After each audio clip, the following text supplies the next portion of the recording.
तेरा हूँ मेरा, सुनता तेरी बात जो बताती तेरा प्यार। मैं ईमान के साथ आता तेरे पास, तेरा ही हूँ तलबगार। रख तू मुझको मुझको मुझको ऐ मसीह, जहाँ चश्मा तू से खा। रख तू मुझको मुझको मुझको ऐ मसीह, अपने ज़ख्मी पहलू पर।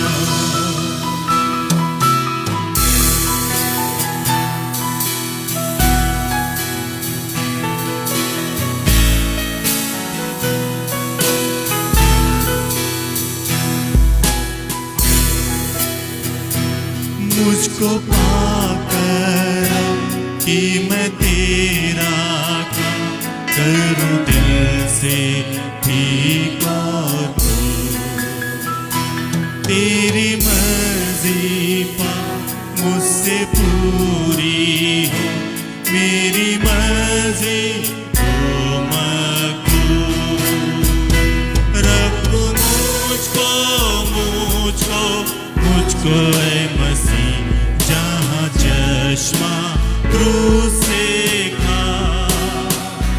रख तू मुझको मुझको मुझको ऐ मसीह, अपने ज़ख्मी पहलू पर।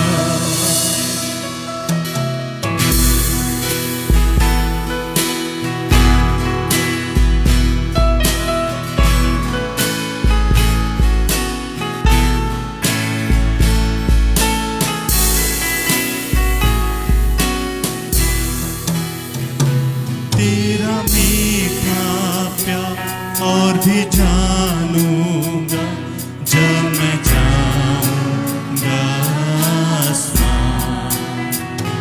जब मैं देखूंगा तेरे चेहरे को, तब खुश होगी मेरी जान। रख तू मुझको मुझको मुझको ऐ मसीह, जहाँ चश्मा क्रूस से खा। रख तू मुझको मुझको मुझको ऐ मसीह, अपने ज़ख्मी पहलू पर। तेरा हूँ ऐ रब, सुनता तेरी बात जो बताती तेरा प्यार। मैं ईमान के साथ आता तेरे पास, रख तू मुझको मुझको ऐ मसीह। अगर आप इस गाने पे गौर करेंगे, ये बहुत ही पुराना गाना है। इसे हम लोग बहुत बार गाते हैं और इसे गाकर हमें बहुत अच्छा भी लगता है। लिखने वाले ने इसे बहुत खूबसूरती से लिखा है, लेकिन इसमें एक लाइन है जिस पर मैं आज आपका ध्यान लाना चाहूंगा, जिसे लेखक ने शायद बहुत सोच के लिखा होगा कि रख तू मुझको मुझको ऐ मसीह। ये जो रखना है ना भाइयों और बहनों, ये हमारे लिए बहुत जरूरी है। या मैं ऐसे कहना चाहूंगा कि इंसान का रखने से बहुत बहुत गहरा संबंध है। जब मानव की सृष्टि हुई होगी, तब भी वो कुछ ना कुछ सामान अपने लिए रखता होगा। उसे भूख लगती होगी तो वो खाना रखता होगा, उसे ठंड लगती होगी तो वो अपने आप को ढांपने के लिए कोई कपड़ा रखता होगा। यानी मैं कह सकता हूं कि ये जो रखना है, ये हमारे लिए बहुत जरूरी है। और अगर मैं सांसारिक जीवन का उदाहरण लेना चाहूं, तो हम लोगों को रखने की बहुत बहुत ज्यादा आदत सी पड़ चुकी है। जैसा कि आप सभी को पता है कि पूरी दुनिया में एक महामारी फैली हुई है, और उस महामारी को हम कोविड-19 के नाम से जानते हैं। और उस महामारी से बचने के लिए लोग बहुत बहुत से उपाय निकाल रहे हैं। खासकर वैक्सीन की बहुत खोज की जा रही है। और मेरी एक मित्र से बात हो रही थी और उन्होंने मुझे बताया कि जो हमारा भारत देश है उसने रशिया से 100 मिलियन वैक्सीन मंगवाई है। अब लाजमी है कि उन्होंने वैक्सीन मंगवाई है तो कहीं ना कहीं तो उसे रखेंगे। अगर मैं दूसरा उदाहरण लेना चाहूं तो आप में से बहुत लोग साइंस पढ़ते होंगे, बहुत लोग करंट अफेयर्स पढ़ते होंगे, बहुत लोगों को जनरल नॉलेज का ज्ञान होगा। तो आपको पता होगा कि दुनिया के बहुत से देशों ने मिलकर एक बंकर बनाया है, एक वॉल्ट बनाया है, या हिंदी में कहूं तो एक गोदाम बनाया है जहां दुनिया भर के बीजों को रखा जाता है। और वो इस मकसद से बनाया गया है कि कभी कोई भारी महामारी आ गई, कोई विश्व युद्ध आ गया तो दुनिया में खाने की किल्लत नहीं पड़ेगी।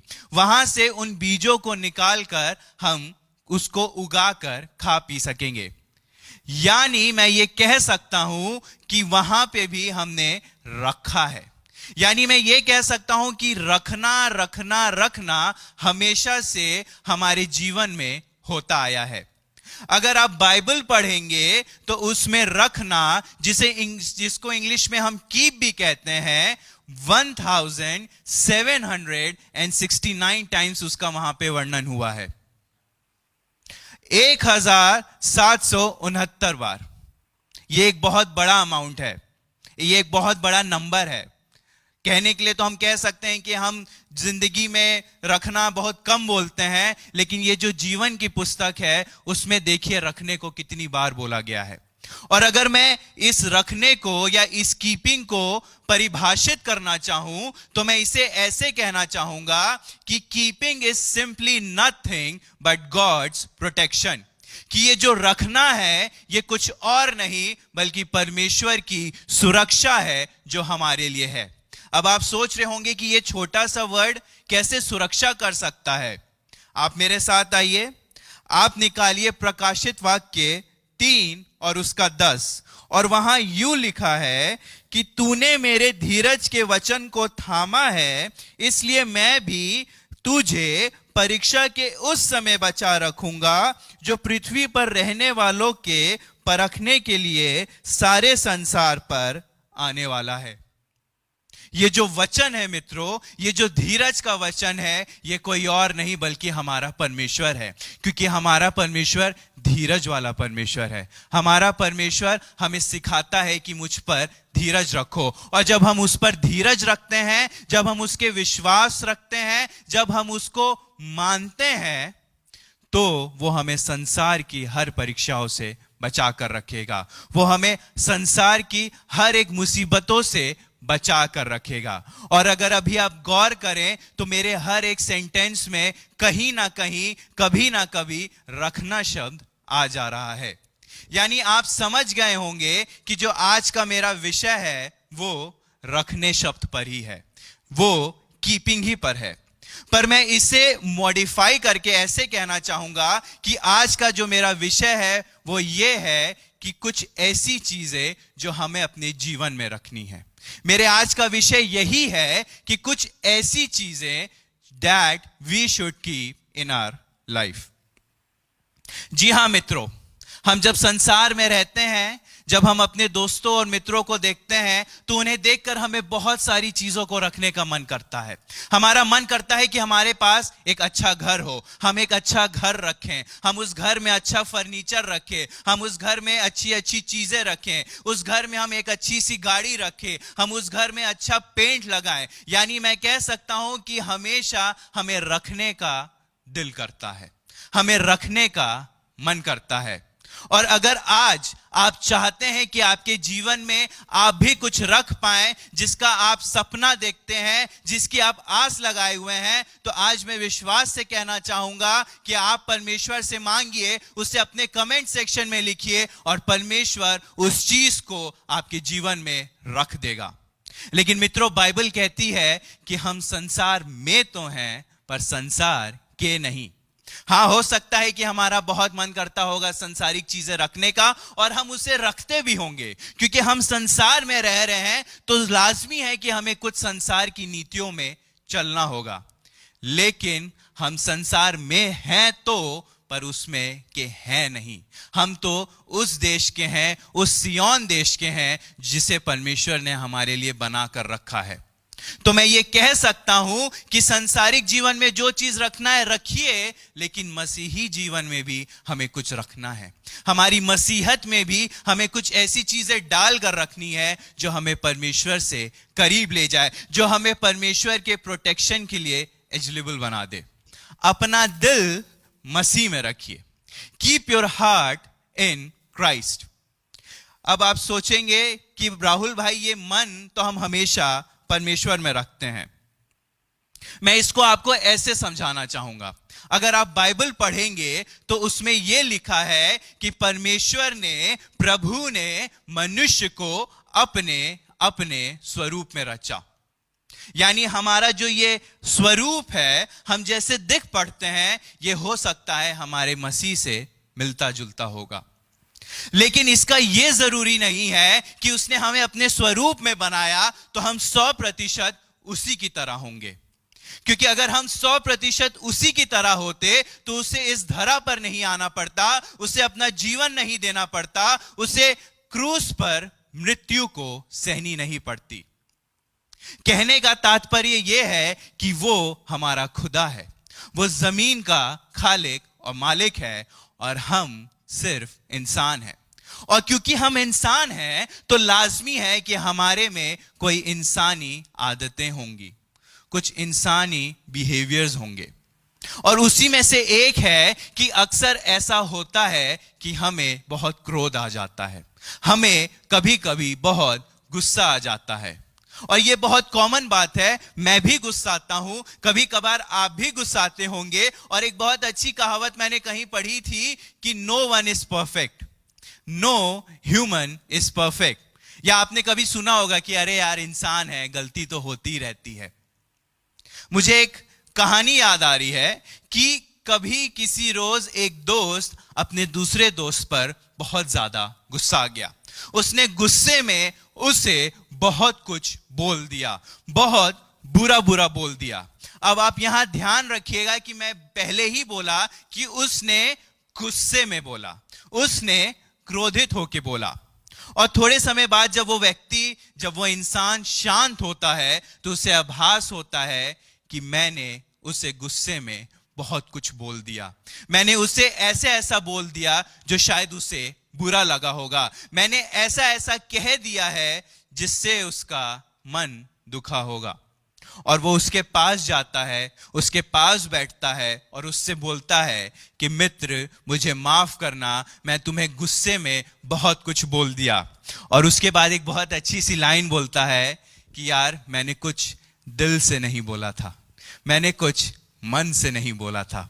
अक्सर मित्रों, हम भी जब कभी किसी पे गुस्सा आ जाते हैं, कभी अपनी मम्मी पे, पापा पे, भाई बहन, दोस्त, मित्र, तो अक्सर हम लास्ट में यही बोलते हैं कि बुरा मत मानना कि मैंने दिल से नहीं बोला था। ये जो दिल है ना मित्रों, ये हर एक चीज का स्रोत है। बाइबल भी कहती है कि जो तुम्हारा मन है वो क्रोध करने का स्रोत है, अशुद्ध बातें बोलने का स्रोत है। और परमेश्वर का वचन यह भी कहता है कि मन को बचा कर रखा कर। और मित्रों, ये जो हमारा मन है ना, ये बहुत चंचल है। ये जो हमारा दिल है ना, ये कभी कभी भटक सा जाता है। लेकिन मैं ये भी कहना चाहूंगा कि मित्रों, ये जो हमारा मन है ना, ये हमारे शरीर के लिए बहुत जरूरी है। अगर हमारे पूरे शरीर में दिल नहीं है तो हमारा शरीर बेजान है। आपका शरीर कितना ही गठीला क्यों ना हो, आप ऊपर से नीचे कितने हेल्दी क्यों ना हो, लेकिन अगर उसमें ब्लड को पंप करने के लिए हार्ट नहीं है तो दिल बेकार है। हो सकता है कि आपने देखा हो, बहुत जगह आर्टिफिशियल हार्ट की बात की जाती है, पेसमेकर की बात की जाती है, लेकिन मित्रों, जो दिल में दम होता है, जो दिल की इंपॉर्टेंस होती है, वो ये इलेक्ट्रिक इंस्ट्रूमेंट्स कभी पूरा नहीं कर सकते। अगर दिल 1000 गुना है तो ये 100 गुना हो सकते हैं, 200 गुना हो सकते हैं, 500 गुना हो सकते हैं, लेकिन दिल की बराबरी नहीं कर पाएंगे, क्योंकि इस दिल को परमेश्वर ने रचा है। अब अगर आप नीति वचन 4 और 23 में आएंगे तो वहां यूं लिखा है कि सबसे अधिक अपने मन की रक्षा कर, क्योंकि जीवन का स्रोत वही है। मैं फिर से पढ़ना चाहूंगा कि सबसे अधिक अपने दिल की, अपने मन की रक्षा कर, क्योंकि जीवन का स्रोत वही है। जी हां मित्रों, अक्सर हम पर बहुत सी परेशानियां आ जाती हैं। अक्सर हम आर्थिक परेशानियों में पड़ जाते हैं। अक्सर हम शारीरिक परेशानियों में पड़ जाते हैं। अक्सर हमें कुछ मेंटल इलनेस होने लगती है, कुछ मेंटल सताने लगता है, कुछ दिमागी तौर से हमें परेशान करने लगता है मित्रों।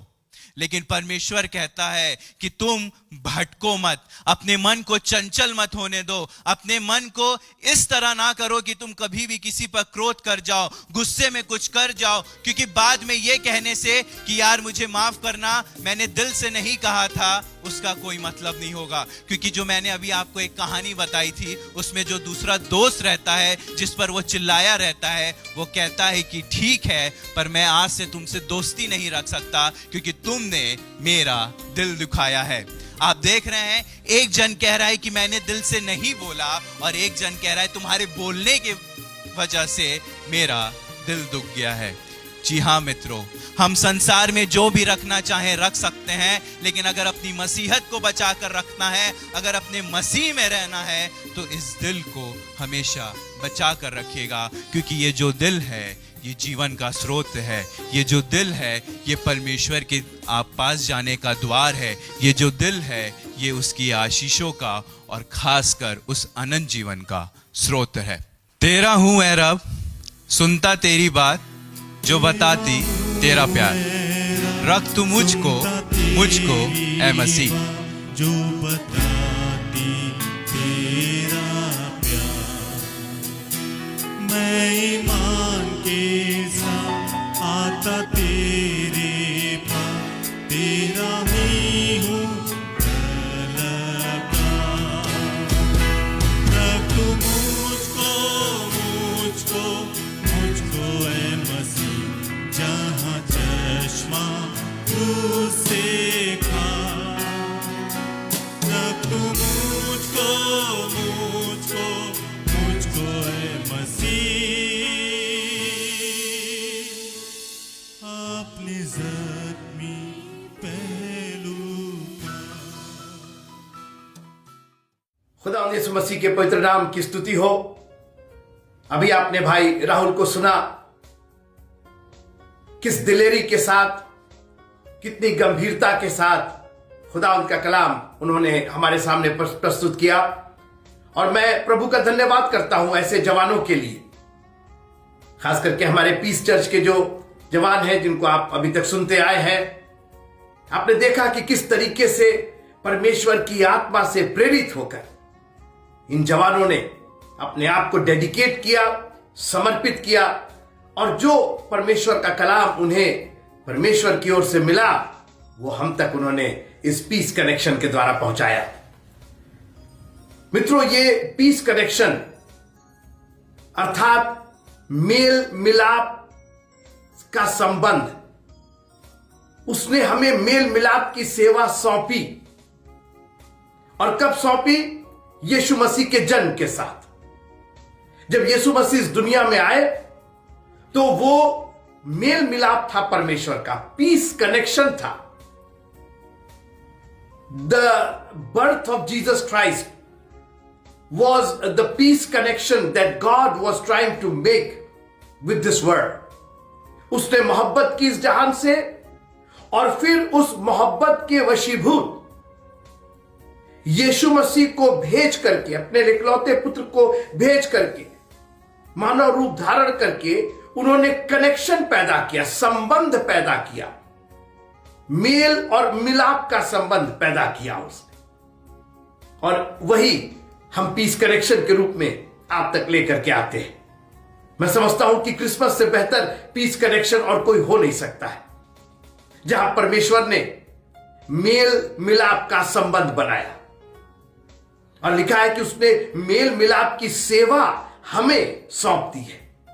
अब हमारी ये जिम्मेदारी है कि इस पीस कनेक्शन को, इस मेल मिलाप के संबंध को, इस सेवा को हम आगे बढ़ाएं। मित्रों, हम उसके सेवक हैं और कहीं से निराश और हताश होने की जरूरत नहीं है। कुछ कुछ साल पहले मैं एक घर में गया जहां पर एक दादी जी थी, 94 साल की हो गई थी और उस दिन उनका जन्मदिन मनाया जा रहा था। सुनिएगा 2 मिनट के लिए। She was 94 years old and that day they were celebrating, उनके जो बच्चे थे, नाती पोते जितने थे, वो उनका बर्थडे सेलिब्रेट कर रहे थे। 94 साल की। और मेरा सौभाग्य हुआ कि मैं भी उनके घर में उस आयोजन में सम्मिलित हो सकूं। और मुझे बड़ी जिज्ञासा हुई। मैंने कहा दादी जी से थोड़ी बात करूं मैं। और मैं गया उनके पास, मैंने उनको बर्थडे विश किया और मैंने कहा ये बताइए 94 साल आपके, क्या सोचती हैं आप, क्या कहना चाहेंगे? और उन्होंने कहा मेरे पास बैठिए आप। उन्होंने कहा बिशप मोरार, जब मैं 60 साल की हुई और अपने काम से मैं रिटायर हो गई तो मैंने सोचा कि अब कुछ ही दिन और मेरी जिंदगी के बचे।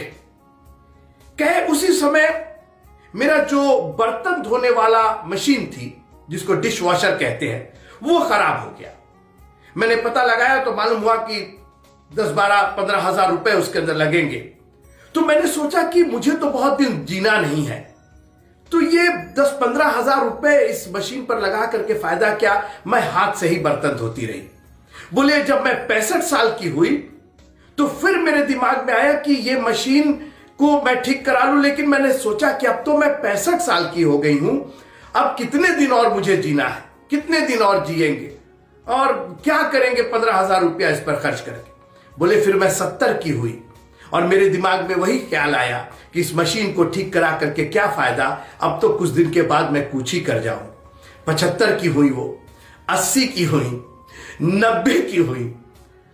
हर बार उनके दिमाग में ही रहता मशीन ठीक करा लूं, लेकिन फिर ये विचार ज्यादा हावी हो जाता था कि मैं अब कितने दिन जीऊंगी।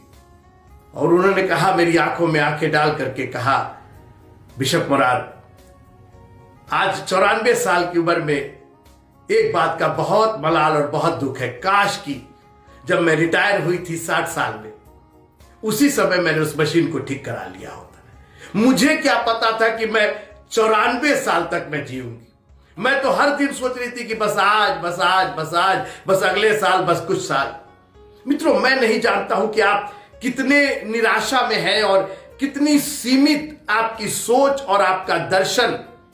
आप सोच रहे हैं कि बस अब इसके बाद तो नहीं होगा और इसके बाद नहीं होगा और कितने दिन और कितने दिन। मित्रों, यूहन्ना 3:16 क्यों भूल जा रहे हैं?